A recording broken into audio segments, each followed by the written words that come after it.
Hello. So my name is Troy White.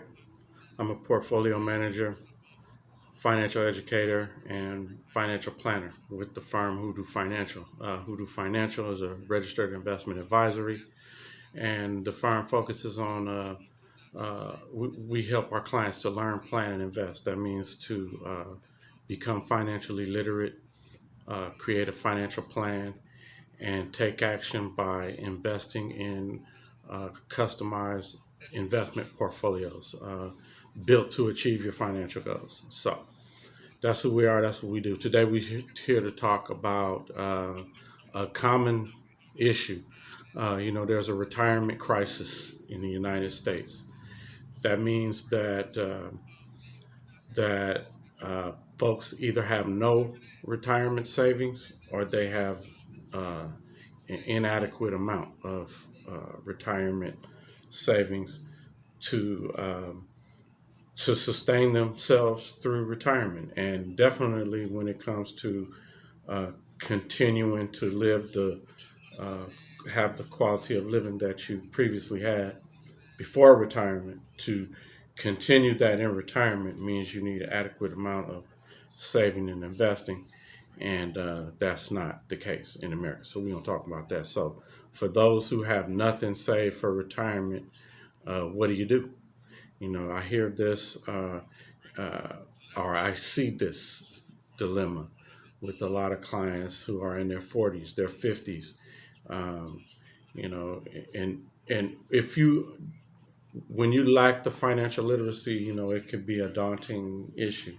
But I'm here to just shine a light and say, hey, you're not out of the game. It's still something we can do, and that's what we're here to talk about.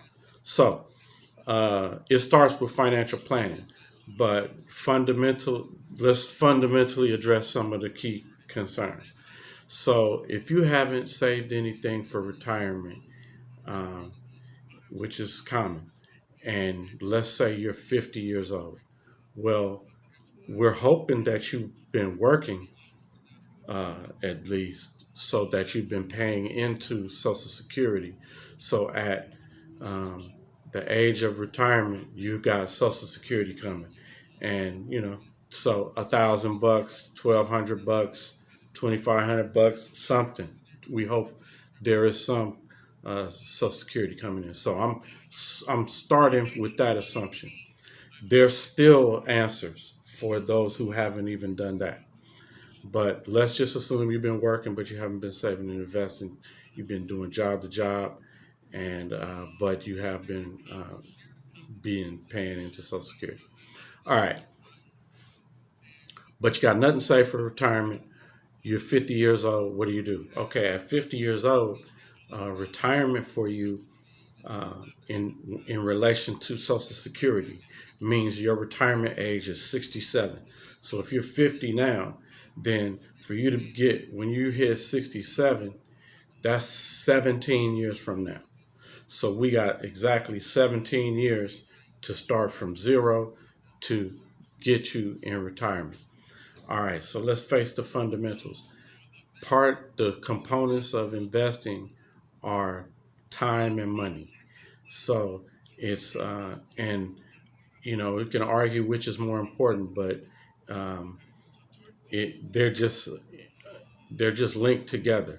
So um, there's when we have a shorter amount of time to reach our goal, we can't see the concept of retirement has always been invest and save enough money so that once you retire, there's enough money for you to spend for the remainder of your life. That means spend your money until you run out. And in theory, you should die before you run out of money. Well, we can't rely on that plan anymore because, for one, medical advances could keep you around beyond the number of years of where you prefer to be around. You think you're only gonna. So 67 means you might need to live. So 20 years after that is 87. Well, what if you live to 97?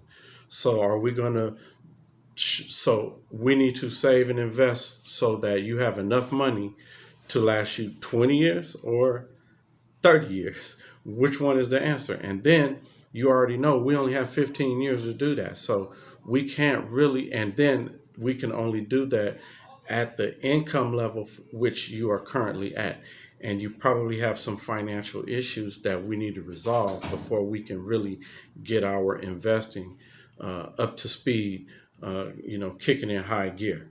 And so, meaning putting in the maximum amount of money, you working with an improved level of financial literacy, and we have budgeted and financially planned to free up investing part of your budget, so now you have more to invest. All these things are going to take time, so that's part of that 17 years. Well, we can't rely on just building up a nest egg. We have to take on a different strategy of investing, and that strategy is what I call legacy investing.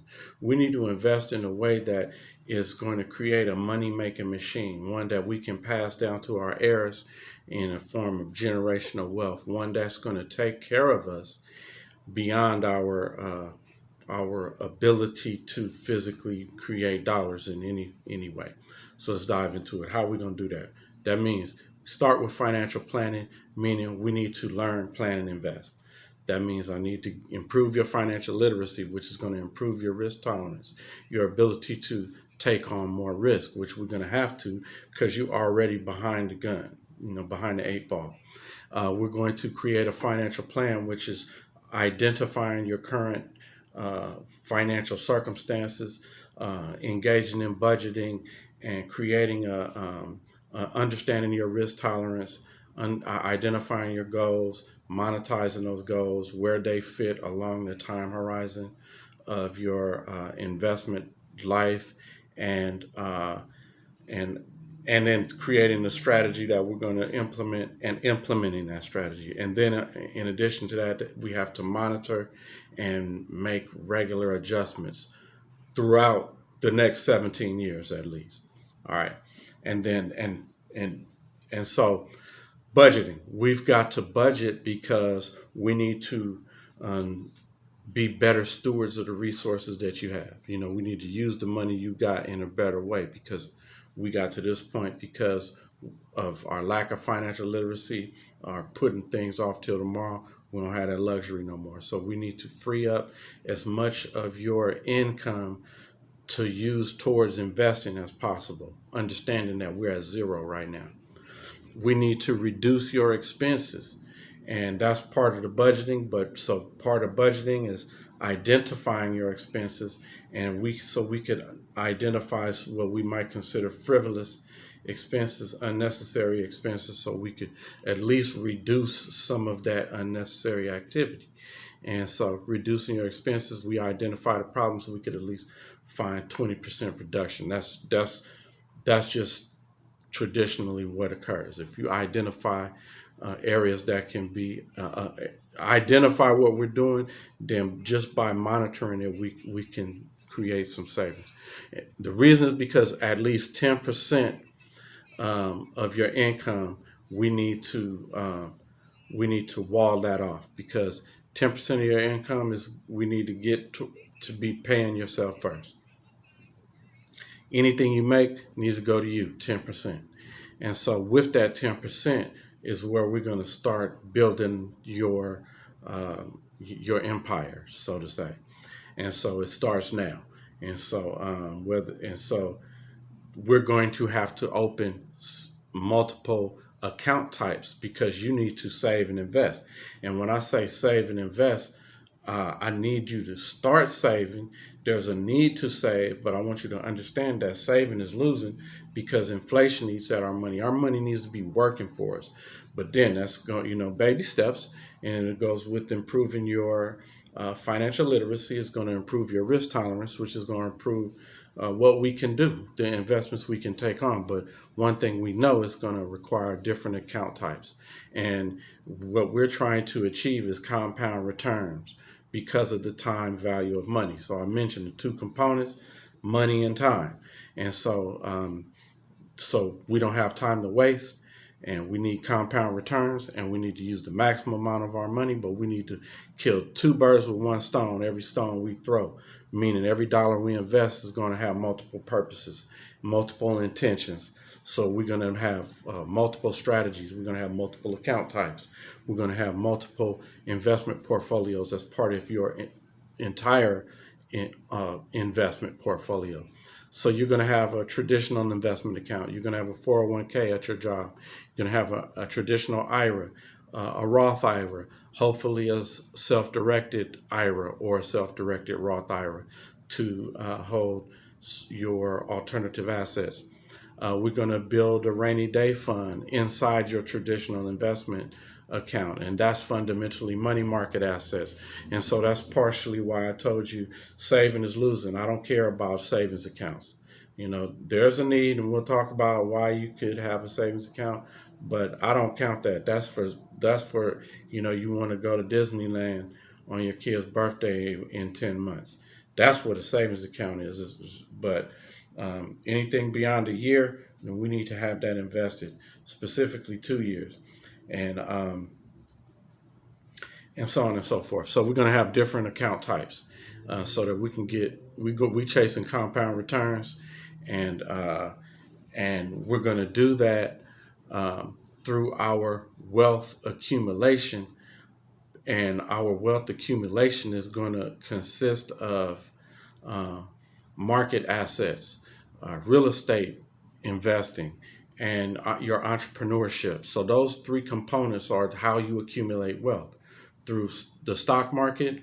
And when I say stock market, I mean stocks, bonds, mutual funds, ETFs, cryptocurrencies as well. Real estate assets. Real estate is considered an alternative investment, and there's ways to invest in real estate in your investment account online as well, and that's in the form of a self-directed retirement accounts. You can hold some real estate investments inside your self-directed accounts, and in your traditional investment account and your IRAs and Roth IRAs, you can invest in REITs, real estate investment trusts, which so we need to build your real estate investment portfolio inside your online investment accounts, as well as out here in the real world. In the real world, I need you to invest in real estate rental income. So you need rental income coming in, because back to what I said, we can't just save and invest our way out of this problem, because your income is not high enough to do that. So we need to generate passive income. And so that's why I mentioned REITs is one of those ways, in terms of your online stock market investing. But I need you to, out here in the live world, become a property owner and receive rental income, because that's going to be an income replacement. That's how we're going to replace your job, instead of replacing it with a 401k or a pension. Well, we don't have time for that. So we have to put our energies in creating a cycle of assets, and I'll touch on that shortly. But part of our wealth accumulation is going to be investing in the markets, real estate, and some form of entrepreneurship. And as a real estate investor, that is an entrepreneurial endeavor. There are ways to make money at real estate without even investing in physically owning property, and I'll cover a couple of those as well. And so we're gonna need small business, some sort of entrepreneurship or side hustle is part of the wealth accumulation, is my point. So we need to implement a strategy, and this strategy, I want to point out, I'm gonna pick on you a little bit. You got to this age and where you behind the eight ball. You have no retirement savings. You have no saving and investing and experience, and retirement is fast approaching. Well, I didn't say this is going to be easy. So, and people always have some reason why they say, well, I don't want to own property. I don't want to be somebody's landlord. Or I don't want to invest in the stock market. That's too risky. Or I don't want to be on. Everybody don't know how to start a business. I got the answers that I got for you, and I hear that naysaying attitude all the time, and that naysaying is what got you here. So you feel you can't do it. It's too hard to start a business. It's too hard to invest in real estate. It's too hard to understand the stock market. Too hard, too scary, too risky to invest in cryptocurrencies. But you know what? It's not. It's harder being broke. It's riskier being broke your whole life, everything. So you just got to balance. What's it mean to you? What is, do you mind living a hard life or not? If you do, then you have to follow the methods that exist. There's no such a thing as get rich quick schemes. You know what I'm saying? And if there is, I don't know them. So I'm just telling you the tried and true reality ways that work. So the cycle of assets is going to be part of our strategy. Investing in the cycle of assets. What does that mean? That means we use the money that we make from the various methods, like I mentioned, stock market, real estate, and entrepreneurship, that continuously feed each other in a cycle that helps you continuously create a machine that prints money. That's what I want you to think about it as. And so that machine is a machine you're going to pass to your kids or to your grandkids. Now, here's how it works. It starts by building an investment portfolio using dollar cost averaging. Now, the things I mentioned before is how we even get to this point to implement the strategy. That means the things I mentioned, the financial planning, the creating of the accounts, and taking advantage of compound interest, and the wealth accumulation tools and strategies we're going to use, methods we're going to use. Now is the strategy is the implementation. So cycle of assets, meaning when I'm investing in the stock market on a dollar cost average basis, that means I invest consistently a small certain amount that I can afford once a month on the same day every month. That means you're going to get the best average cost per dollar that you invest in. And doing this means we need to be portfolio investing instead of stock picking. You can't do this and just be thinking, well, what stock will I get this week, this month? Oh, what stock this month? No, we are going to through financial planning, identify what your goals is, the time horizon, all the things I talked about, your risk tolerance, and we're going to select the appropriate collection of stocks to go into your portfolio, whether that's 10 stocks or 100 stocks. And we're going to invest your money in that every month, in that collection through fractional shares, investment automation, bank links, auto bill pay, all these special, these methods to make it automatic. So it's not something so we're building this into your life. And so the money that you make, the income, all income you make, you pay yourself 10% first. That 10% goes to your market investments. So we use our market investments to target our real estate investing. So we are all at all times building up down payments. Now, within our real estate investment, we're always trying to use other people's money. We're trying to use a strategy that equals us not investing any of our dollars. That strategy is you try to find off-market real estate, preferably 4-unit properties, 4-unit plus, but a minimum 4-unit. If you just hang around that area, 4-unit properties times 70% of the market value, minus repair costs, minus sales costs equal to purchase price. That's what you always are looking for, that formula right there. I'll try to put that formula on the screen. And by searching for this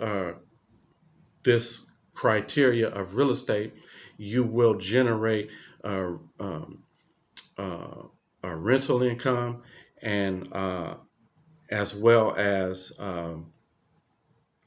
as take advantage of the property's appreciation in the form of a HELOC, and we'll use that to leverage and get more properties. So this is the feedback loop here.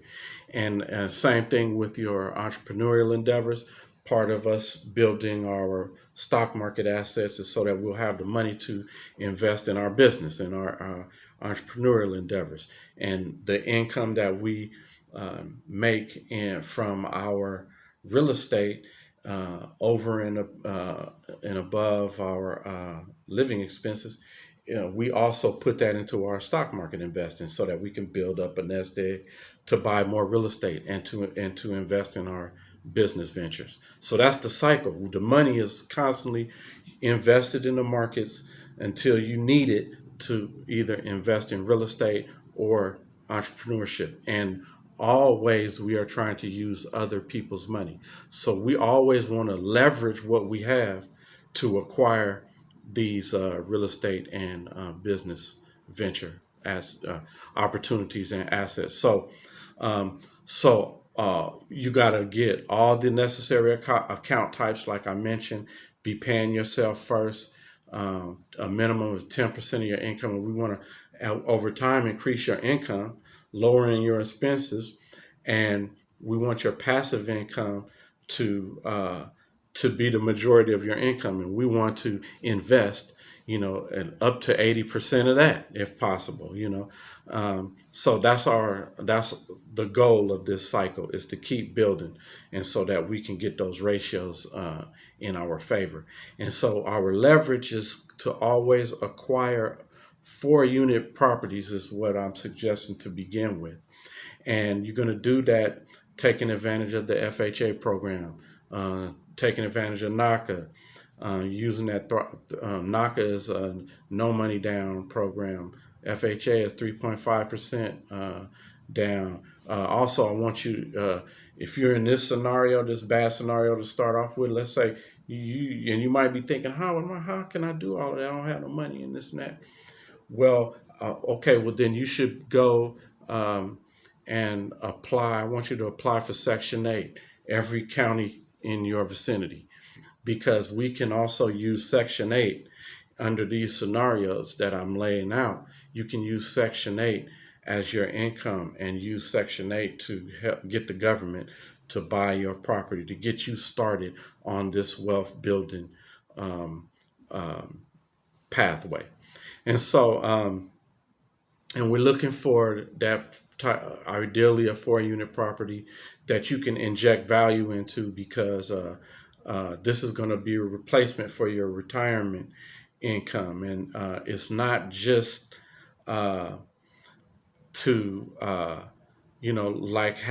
it's not no longer, we can't just build up that nest egg in your 401k. That's going to allow you to liquidate this until you die, because the reality is that's how you outlive your money. And outliving your money when you're in your 80s means you're poor and destitute and unable to generate any income for yourself. So we are literally trying to protect the future you and help you live the best possible life that's available for you on the earth while you're here. So you need that income replacement. And so, yeah, that might mean some heavy lifting. So, so what? Get used to it. Ain't nothing to it but to do it. So I mentioned there's ways to invest in real estate which is an entrepreneurial endeavor. So that's killing those two birds with one stone. And ways to invest in real estate without even actually buying property. I mentioned, stock market assets in the form of a REIT, real estate investment trust. We can do that all day. But in addition, there's an Airbnb. You can do, there are folks with big time Airbnb business, and they don't even own a property. So you can rent, a townhouse or a high rise or something somewhere, or any property anywhere that's desirable for those who are traveling and would need an Airbnb for whatever niche reason you come up with or that exists out there that you research. Then you could rent that property and Airbnb it and turn a profit. So then there's the fix and flips. There's ways to fix and flip without actually buying the property yourself. Buying it is part of the deal, really. But again, there's owner financing, there's the hard money lending, and ways to fix and flip. You're not really the owner; it's passing through you.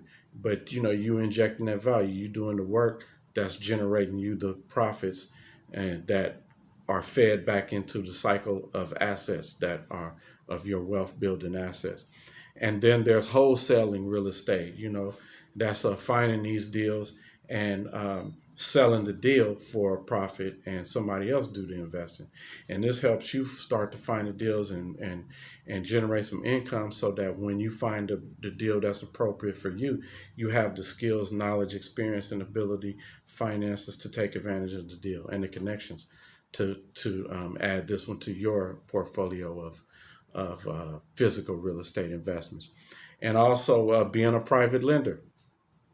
Once you start building up these your assets, and the money's in your IRAs and your Roth IRAs and your self-directed, specifically IRAs, you can be a private lender on some of these other deals, and generate more in terms of your fixed income portfolio, than just investing in bonds.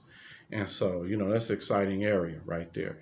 And you can do very, very well, beating the market returns with fixed income investing. So and then you got to consider your family's financial goals. That includes the goals for your kids. That includes your strategy on life insurance. Is it term or is it perm?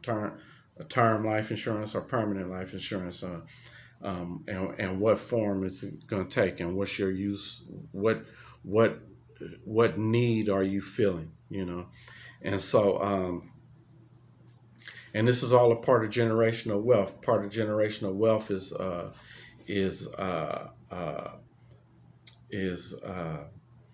planning, the tax planning, and the estate planning, because we want to avoid probate, and that goes back to opening the right accounts, holding the properties in the right names and the right forms, and this is because we want to pass your assets down via contract and avoid probate, and and utilizing these methods and strategies that I've been talking about are all ways that will do that. So you don't want to give the government money on your way out of this world. You want to give everything you have to your heirs.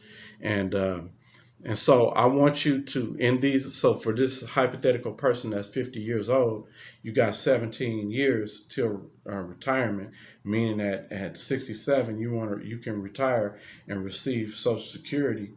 So we want to be able to have your income replacement in place at that time. That means 17 years to get there. So for between now and 17 years, we want you to acquire one multi-unit building per year for 10 years. So within them 17 years, so if your goal is to do one a year, that's what that's what we're going to try to achieve. Now that means some years, as you get more experience, you might acquire 3 in a year. You might require 1 in a year and skip a year. So it's no telling how it's going to happen, but 10 a year is 40 units if you acquire 10 4-unit buildings a year. And that's my strategy of 40 units in a mule. We can't get 40 acres in a mule now. Well, let's target 40 units, and that's going to be your income replacement at retirement. And so the ways to get there is through financial planning. You got if you had 17 years to get 1 a year, that means we got 7 years to put our planning and preparation and through financial planning, through credit repair, through financial literacy, and getting our investment strategy and our overall game plan together. And so all is not lost for you if you haven't started. But yeah, it's time first you got to get wise to what's up. Educate yourself, and you can do that by listening to my videos go to my YouTube channel, subscribe, share, like, and hit that bell so you get notified when new videos come out. But and watch videos from others who are talking about similar things. Become financially literate so that you can implement financial planning and investment strategies and improve your life and save yourself down the road, because the old you is going to be mad at this younger you who keep putting it off, thinking it's always too late. It ain't never too late. You can literally strike it rich between now and then. So let's try to do it. Ain't nothing to it but to do it. So get in where you fit in, and I'll include the appropriate links in the chat. In the description. If you want to talk about how to improve your situation, I'll put a scheduling link there. I'll put a link to our next boot camp, a link to my website and YouTube channel, etc. Those interesting facts. Thanks for listening. I'll talk to you soon. Holla.